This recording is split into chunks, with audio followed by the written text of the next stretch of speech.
এখানে দুই জাতের কোয়েল আছে, একটা হচ্ছে জাপানি কোয়েল আর আরেকটা হচ্ছে দেশি কোয়েল। জাপানি কোয়েলের কালারটা হচ্ছে এই যে,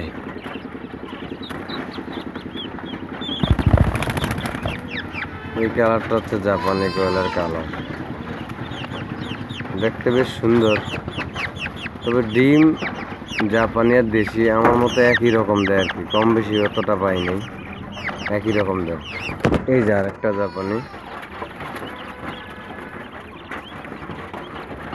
আমার এখানে সবগুলো একত্রিত করা, জায়গার অভাবে সব একসাথে করে ফেলছি। এই যে জাপানি আর দেশি হচ্ছে এই যে, এগুলি দেশি, তারপরে এগুলিও দেশি, জাপানি দেশি দুইটাই।